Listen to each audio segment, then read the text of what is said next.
this is horrendous. Isolated, battling sand and scorching heat, cold, rain, blisters, bugs and deadly desert wildlife. It was an inland taipan that I saw, and it was about 4 feet from me. On rations, no phones, no showers, no control. Into the heart of Australia, harsh, hot, vast and unforgiving. I can't do any more of this. This is a challenge of extremes. Extreme weather, extreme beauty, extreme emotions. Oh, this is going to be the death of us.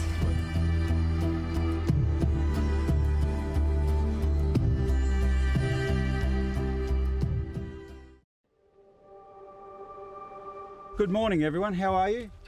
This is day one of our Simpson Desert Challenge for Youngcare. So this is a walk from the eastern edge of the Simpson Desert. We're starting at Popple's Corner and we're walking for 4 days to the geographic centre of the Simpson Desert.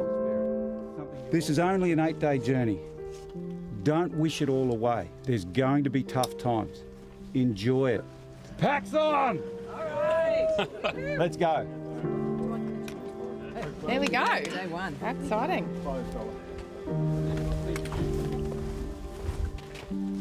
I'm the presenter for the 6 o'clock news bulletin with Andrew Lofthouse. That means we come in, we do the afternoon updates during the day, so we write, present them. We also do radio promos, radio chats. What are the details with the bus crash? Okay, so 15 people in the bus, all entrapped.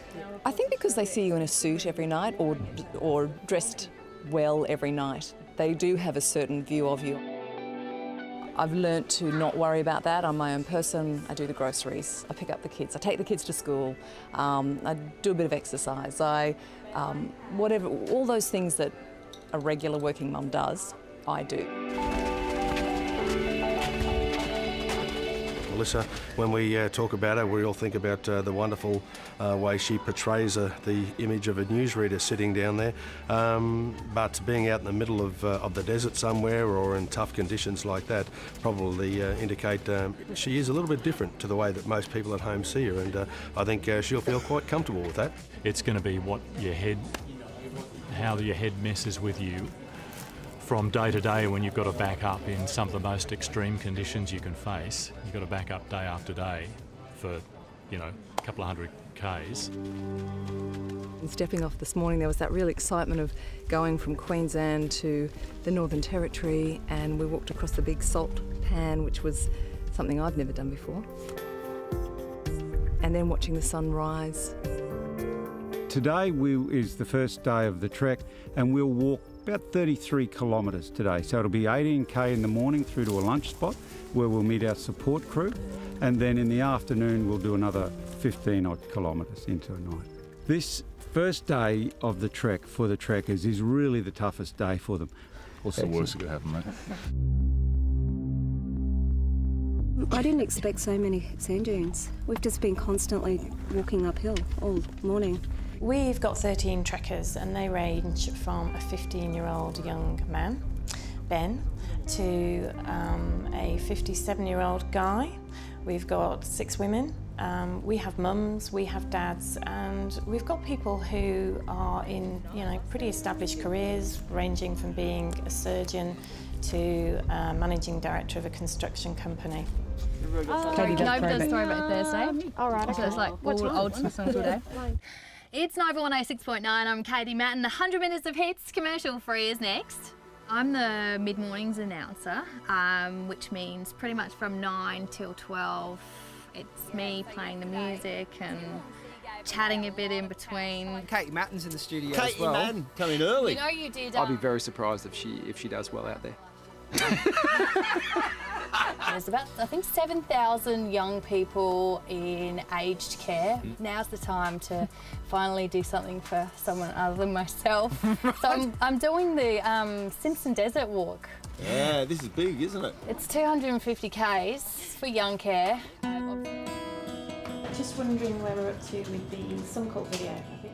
My first role as CEO of Youngcare, I've held this role for just over 2 years, and my role is really about bringing that fundraising in, leading the fantastic team we have, but most importantly, it's about delivering on our mission about either preventing or exiting young people from aged care. Hello Brian, I'm Melissa, how are you? The big component is building, so we build apartments and share houses, and that's enabled us to get 38 Aussies out of aged care. Department of Medical Sciences, which I was in, wants to run an advanced immunology course. Okay. It's better than my 3.10, to be fair.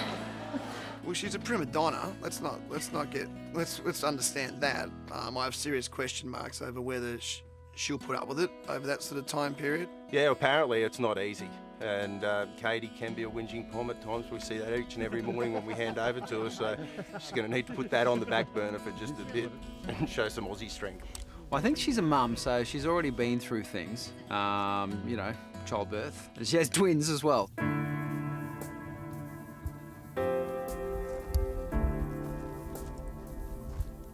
I think I just went too fast with that tracker. Like, I don't feel bad, I just got nothing left in my legs. I literally want to go up a hill, I just got my legs I want to go. 10:30, it's 36 degrees. It's going to be. And so we're not even at lunchtime yet, so the afternoon's going to be hotter again. Yeah, out of water? Yeah. It's tough, it's hot. So this is day one. I think everybody's finding this pretty tough. It's a lot hotter than last year, a lot hotter, it's more intense. You think that day one you've got all the energy and the reserves to get you through to like day 4 or 5, and you're like, we're not even at lunchtime yet, and this is horrendous. But the heat is terrible. It's exhausting. The first day of our hike, we've got a real cracker. It's 38 degrees is the air temperature, so the sand is even hotter. There's a number of us that are out of water, a number of people have nearly run out, so we're going to have a few more breaks. It's 3K to the lunch stop. The trackers soon realised how extreme this challenge was shaping up to be. Their leader, Mark Foley, succumbing to the scorching heat.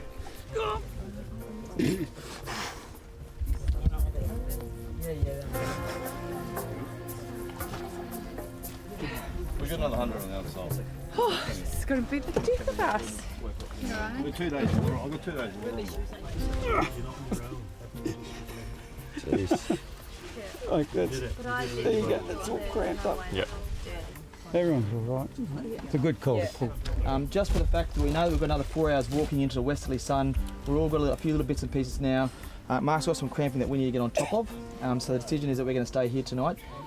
Because we're so remote, with not a lot of support out here, we've made the decision to take Mark back to Birdsville to get him seen at the clinic. The heat certainly sapped it out of every single person. Every one of us had some sort of heat stroke by the end of it, and certainly Mark and Darren were our main concerns.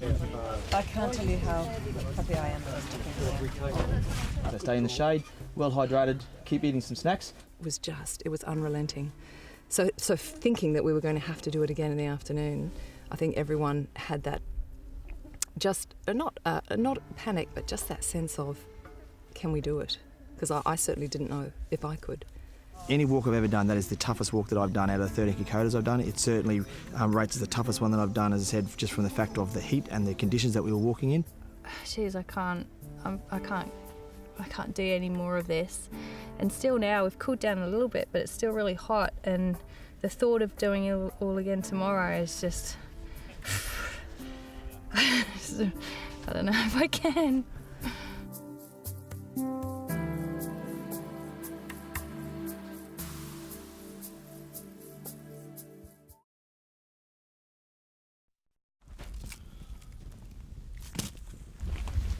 Is it time to get up? Well, because yesterday was such a stinker, we wanted to at least get a lot of Ks under our belts before the sun came up. Yeah, and the whole point we're here is to, I guess, be in a situation that we have little control over, and I certainly felt that I had very little control yesterday for large parts of it. Tell you about the Youngcare flag. So during the trek, we have a flag, a Youngcare flag, which we pass from trekker to trekker. This is teaching me a lot about inappropriate accommodation. I think it started when we were packing up in the afternoon after dinner and saw a scorpion. That was a bit different. And no sooner got to bed, there's a beautiful breeze blowing, and then not long after it started to rain. We weren't in a tent, so it was pretty uncomfortable for most of the night. See, there's the spine and the ribs, you can see. So what have we done so far? 7 Ks, okay, and we've found some camel bones. It's getting a bit hot already, and I think if I was at home I'd be just getting breakfast ready by now. Baby Chinos? Yeah. Coming up. What are you doing today, Deeds? I'm just going to school, that's all. She's going to the Simpson desert to raise money for the charity. I have a distinct memory of watching Tara Brown interviewing Siobhan and David Connery when that first story on 60 Minutes about Youngcare. What? So when they learned there was nowhere appropriate for Siobhan, they formed Youngcare, a foundation with one objective, to build nursing homes specifically for young people. It was something that really stuck with me for many, many years, and then fortunately Nine has always been affiliated with Youngcare, so over the years I've been able to host a few functions for them. But I also was sitting next to a Youngcare resident, Julia. So lovely to see you. Twice in 2 days. 2 days. Oh, down. And you're back. Mwah. She is a person who's had the most amazing life, but then she was diagnosed with MS. So Melissa, welcome to my home. It's beautiful. Well, my story, I came to Brisbane back in 1986. As time inevitably goes by, my symptoms of MS became a little bit worse, and that's where my pathway led to old aged care. So how long have you been here now? I'm coming up to 5 years now. 5 years, yes. No comparison to living in aged care. Okay, I'll let you They do all the have honours. a beautiful outlook, don't they? It's very... Yeah, and with all the rain that trees. we've had lately. Oh yes, of course, it's so green. All of the trees have just become so green and beautiful. She's in a wheelchair, she was in aged care.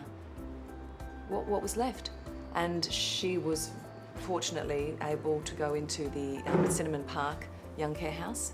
She'll be in the back of my mind saying, come on, you can do it. Because I know we have a connection, and I know that I'm doing it for others, but I'm doing it for her, and I'm doing it out of respect for her and what she's been through.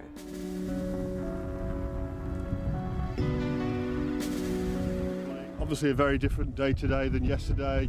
There's a lot of rain in the air, so if you've got waterproofs handy.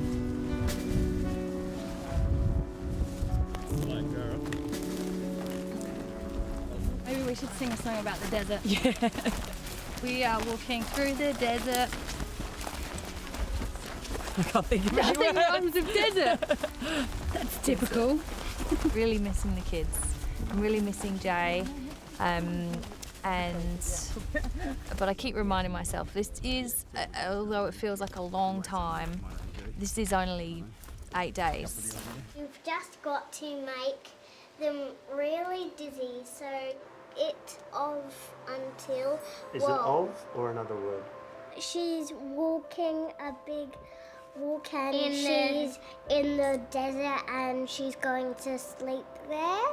I don't think she'll like it, no. She's normally afraid when she does stuff like that. She's nervous. That's the word for it. Come in. Hi, Hello. Hi. Hello, Katie. I'm Katie. Nice to meet you. Nice to meet you too. Thanks for letting us in today. So how long have you lived here for? I'm coming up to 8 years. Hazel's 17-year-old son Clayton stays with his mum every weekend. She was diagnosed with MS when she was just 21. I had a gut feeling something was wrong. I know, I actually know a bit of what you're talking about because I also have MS. Oh. Which is part of the reason why I'm doing this. So yes. Yeah. So was it you that had the twins? Yeah. Oh wow. Yeah, so I was diagnosed after I had the girls, so similar to you, and where the neurologist said that when you're pregnant you're fine and you don't have any symptoms. And I think maybe I had it mildly before that, but then the relapse you have after pregnancy is obviously That's the correct. worst. and that's how I was diagnosed. Which is not good. No. Hazel was lovely, and I didn't realise until sort of quite a while through the conversation that she actually had MS, and for me that was really difficult to watch how much she had deteriorated and sort of know what can happen with it. It doesn't happen to everybody, but could. So that was difficult. The other reason was my mum went into aged care at age 56, which was very young, and she really struggled with that, and she needed care. She had Parkinson's disease and dementia, so she had to be in there because she needed the full-time care. But she would constantly say, I'm surrounded by 90-year-olds, I feel like everyone's just waiting to die. The Woolowin house, and when we walked in, I looked at the rooms and I actually had tears in my eyes because I was thinking, Mum would have loved this. This would have been so good for her to have independence, to have people around her that weren't all elderly. It's just over 12 months since Katie's mum passed away. Probably going to be some low points for Katie around the journey that she's currently on with her diagnosis. So, you know, all credit to Katie, what she's putting herself through. How far now? Are we there yet? This last 1.1 feels like the longest. Yeah, exactly. How many of your friends are with them?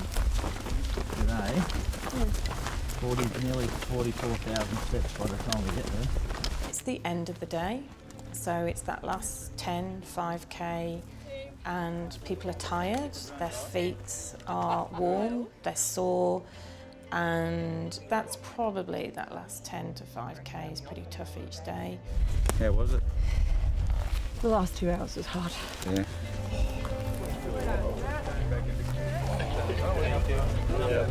How are your feet? Right.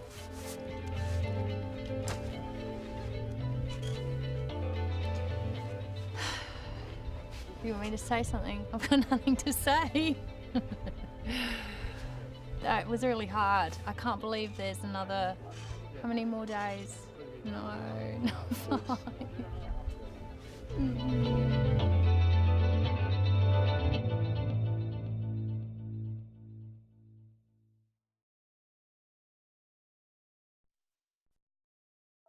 Welcome to day 3 on the track.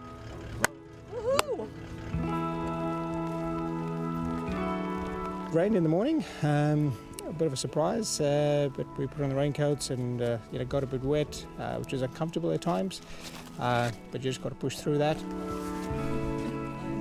Sometimes twice a day or a couple of times a day, someone is given the Youngcare flag to carry, and they have to explain why they're here, what Youngcare means to them, and carry it with pride, I guess, and be the champion of the cause, and then at some point they pass it on to the next person.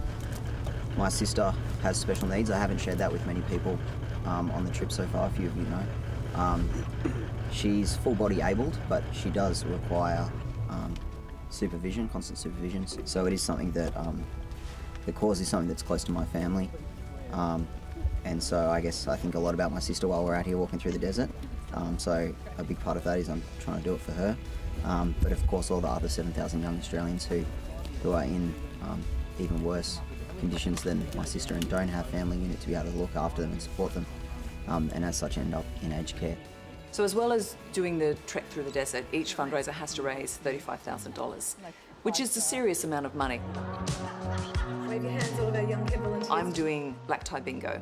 So it's a big black tie dress-up event, and we play bingo, which is the fun. It's a little bit irreverent, but it's that fun mix of, we don't want it to be too serious. We want to have fun and raise money, and hopefully that will get me across the line. It's great to be a part of the second Black Tie Bingo here in Brisbane, bigger and better than last year, and again for a very good cause. So Tim, I hope everyone is ready to dig deep tonight. It means a lot to Melissa and myself, and we're going to hopefully raise a lot of money for Youngcare. Look, Look, I'm really proud of the support that we've had by our corporate sponsors and Suncorp itself. We've been able to raise around $48,000 through our golf day. Suncorp are our foundation partner, and they have been with us for 10 years since the start of Youngcare, so they're very much a part of our DNA, incredibly loyal and committed to what we do here at Youngcare. So we have Jane Stafford, who's one of the EGMs, and we have Matt K. Roos. I've been in personal injury at Suncorp for over 10 years, and when I came into the CTP, Youngcare was just starting, and we just started the sponsorship, and I'd have to say one of the delights of my job. This year we've been really staggered because two of the guys have upped their fundraising targets to 50, and one of them, Darren, has upped it to 60 as well. So that's nearly double. That's no mean feat. This money is actually going to our development at Albany Creek, which is a joint venture with MS Queensland. We're building on land that was granted from the Queensland government, and we also are receiving a $1 million grant from the Elderly Parent Carer Innovation Trial. Every cent, every dollar matters. It's so many things of a life that we take for granted. Youngcare provides for them again.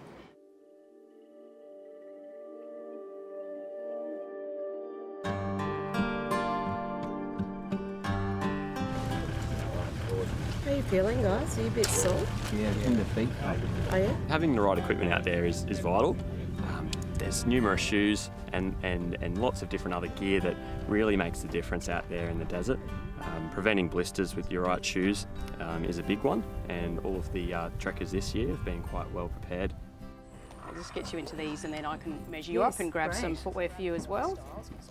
If they're not getting the right fit, unfortunately can lose toenails. But have a little walk around. I'll go grab some more shoes for you guys. This is exciting. I've been looking forward to getting the shoes. It's everything from your pants that you're wearing, your shorts, your shirts, so things to be moisture wicking, keeping the moisture of the body, keeping it dry. At night your temperatures are going to drop, so again you're going to have a fleece or a wind stopper to protect you from the colder weather at night. So yeah, it is one of those things you have to make sure you're sort of dressed from head to toe with all the gear that you need. Will we do the hill? Ready. Ready. That's it. We're ready now. Do we look the part? Do we look? You should I look ready. I'm just mentally not. I'm going to bring one. I'm going to walk up the spare. The sun came out and dried things up, and then it rained again, and on and off, unpredictable. It was very tough on the legs. You started running out of energy, running out of the power in the legs. The thirst was getting to you in the afternoon. Just the emotional drain was getting a bit tough.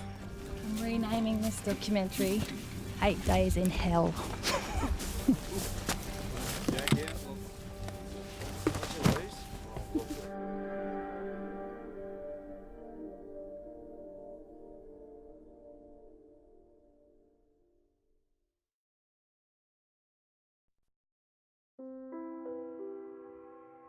As soon as the guys walk off camp, we're straight in the packing up, get the cars loaded and then straight off. Wankanuru Yaliyandi, traditional lands. There's no roads. We're cross country, same as the trekkers. What are we going to do with this one? Well, do you want to set it up back over there for a bit of shade? Oh, we will. Okay. Well, we're here to carry the food, water, set up camp. So we'll leave after the trackers get going in the morning, and then cruise along and navigate ourselves through, and then we'll get to the lunch spot and then set up camp there. And so when the guys walk in, everything's ready, the water's hot, chairs are out, shade's up, and they can have a bit of a rest and something to eat. The food is not too bad. I mean, there's a lot of it. You're just shoving food in your mouth to get the energy.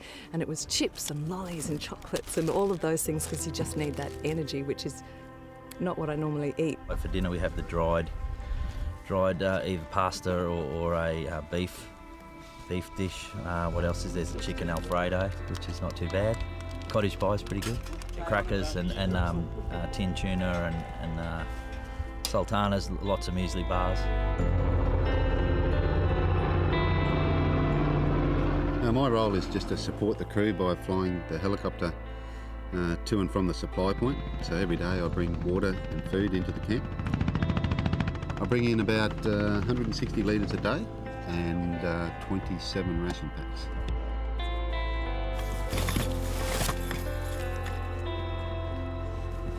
The trucks will be in front of us, but we've got contact with the chopper. He's ducking back to pick up our nighttime supplies and a bit more water, and he'll meet us at camp. We'll pick us up in a time. And because the terrain is it varies so much, you have to concentrate on where you're putting each foot. They're pretty hard to spot, so what I do, I'm given a just a latitude and longitude position for where they're going to be every day, and I try to approach from the direction they're coming from in case they haven't quite got there yet. But it is pretty hard to spot them sometimes. Just really nice coming home and seeing the youths parked behind us. Yeah. Feet are so sore today. My legs. And my brain. And everything else. Also realised that all of the feelings that I was feeling, so desperate to go home, isolated, just had enough, not being able to wash and do all those things that we take for granted. And I thought about my mum who went into aged care at age 56, and I thought, okay, this is exactly how she would have been feeling. It was hard, my feet were hurting, and I was thinking of Julia, and I thought, I'm walking, like I'm out here doing this. I do think of Hazel, and I think about when I'm finding it difficult to squat down and go to the toilet behind a bush, and I think poor Hazel has to ask someone to help her every time she goes to the toilet. But you've obviously left family and loved ones at home. But while you've been here, they've been thinking of you, and we have a special delivery for you. So, Mr. Kennelly. Hi, Mum. I hope you're having a great time in the desert. Love you. Love you. Bye. Bye. G'day, Melissa. Oh. I hope you're settling into your new environment with your new home, with your triggers. I know you'll all get on well. Hi, Katie. It's Hazel here. Thank you so much for everything you have done. Remember to keep hydrated with the water. As I told you, spray yourself to keep the moisture. Hi darling, we miss you. No, this is for real, okay? It's not a rehearsal. We really miss you. I know you're probably sweaty and probably a little stinky. Oh, sorry. But you're doing it for an excellent cause. Love you very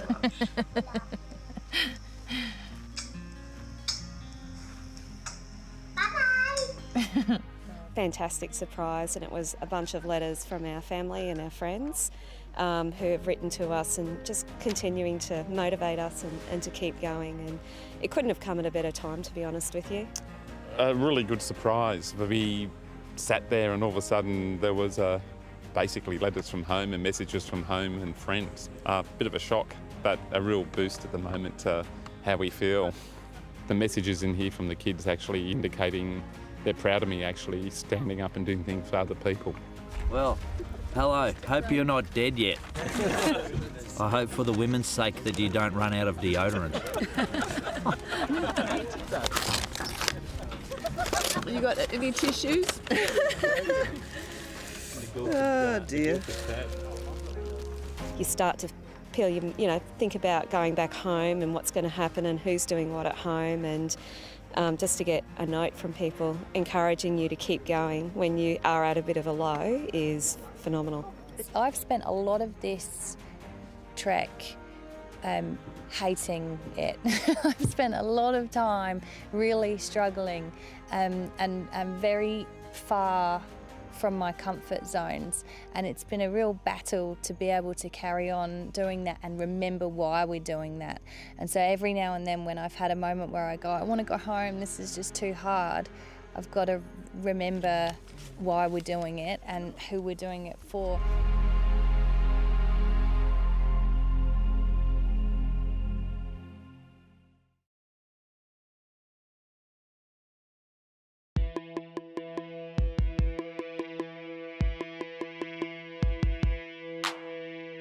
That's our key target that we've been aiming for the whole trek. And we've had some challenges leading up to it, as you all know. It's been a bloody hard one this year, I must say. Personally, I've found it bloody tough. All right, let's go. Have a good day. My brother had a neurodegenerative disease, was put into a nursing home at the age of 41 after my mum had passed away because she was caring for him. And yeah, that was tough for me to put him in there, and tough to see how he lived in the isolation, probably similar to what we've been in for the last few days. Yeah, but on a good note, I feel very, like I say, privileged to be in this group of fantastic people, and can't wait for the next few days, but we'll look back on the desert with very fond memories. And thanks, and let's nail this. Just to actually see, when we came over the dune, you see the top of the pole, and you think, wow, there it is. You just want to get there. Right. Thoughts? Got him. Feel good? Yeah.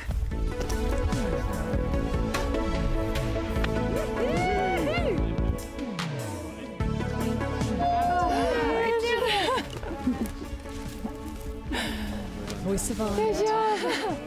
There you go, Scotty. What are you going to do? Like wrap it around? Cheers, matey.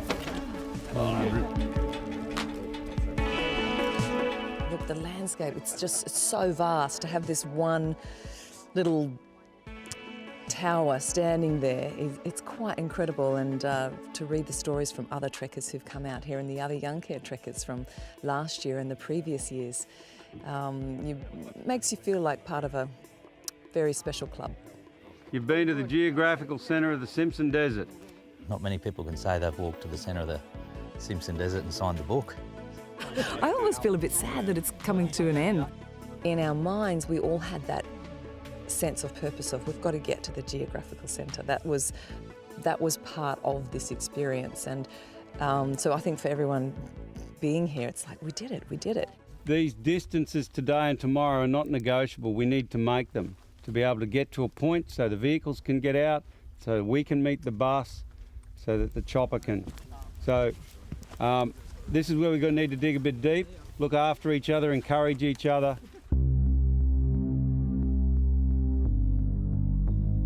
It wouldn't be long before the euphoria of reaching the major milestone of the trek would once again be overshadowed by the harsh sting of the desert.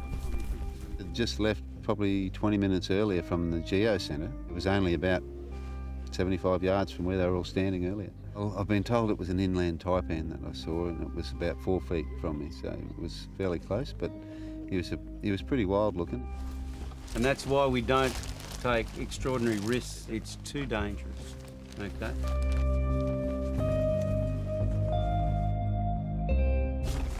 Is this getting to that point where the quads are starting to go a little bit?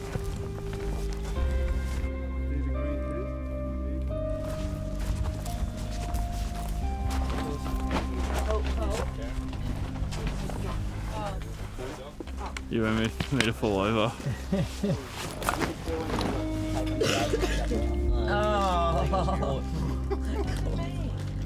So it's quite hot out there and quite intense. We wish to move you as close as possible to our exit point over the next 2 days. Matt, how long do you want to give him?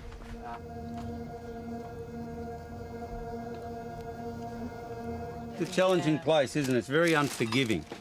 There's a number of issues forming. We've got a major storm coming through.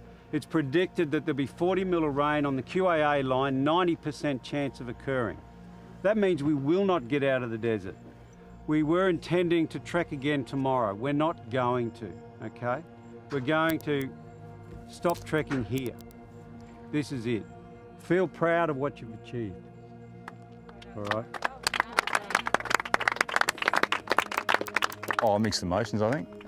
I was stunned. Today's been exceptionally hard because it's been hot and I was looking forward to nothing more than coming in here. But when we found out this was it, because there's a massive storm coming through, actually felt a bit ripped off. Just all feels a little bit emotional. I was disappointed. Mentally, we had our eyes going this way, and then all of a sudden, oh, that's it, done. Little did these trackers know there were even more challenges ahead.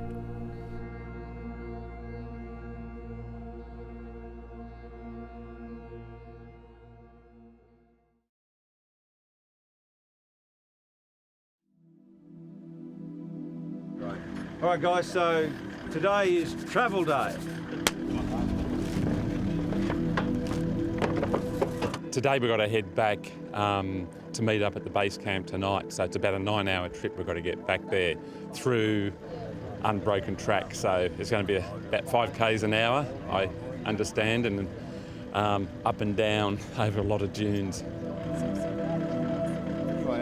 I'll see you, Jane. See you. See you, buddy. Travel safely. I'll see you tonight. Thank you. Buckle up, this is going to be funny. The trouble was we had to get the vehicles back, and we were running out of time to get the vehicles back by the end point. Wish the lads that are driving a safe and good trip back. And of course the rest of us are on the chopper.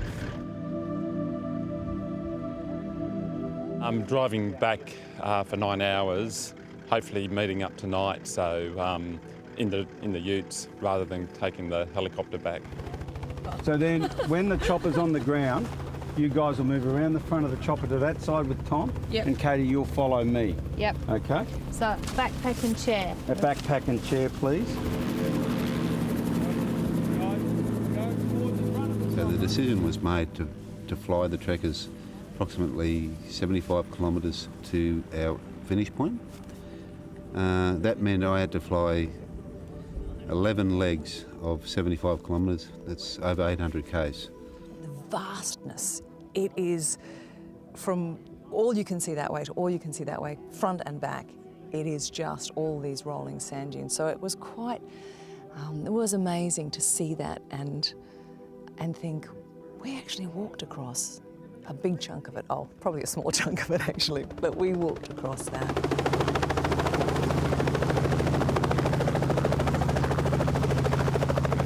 It took the helicopter all day to ferry everyone, but the flight was only half an hour. So you're in the air for half an hour, the rest of the time you were just waiting around. So today was a test of endurance of a different kind.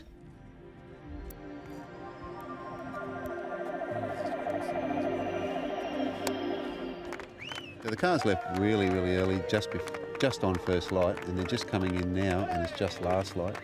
They would have been on the track for a good 12 hours. It took 12 hours to travel 88 kilometres. Well done.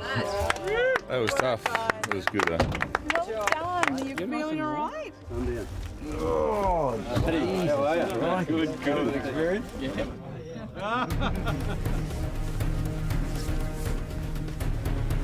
So we've just been told, we knew that there was rain coming, and earlier they were saying if we feel rain during the night, we just need to pack up and go. I can't get the air out of my bag tonight. So that's it. We're off. It's action stations. It's just been one event after another. They've conferred, the traditional landowners, Jody, Kylie, and they thought it would be best if we exit tonight.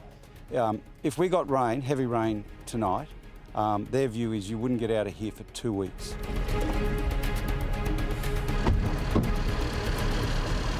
Just to hold it otherwise.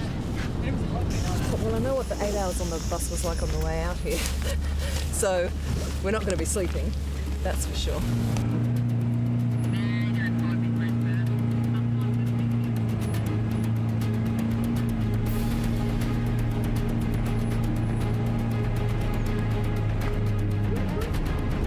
Yep, we're on top. Breakfast, Big Red.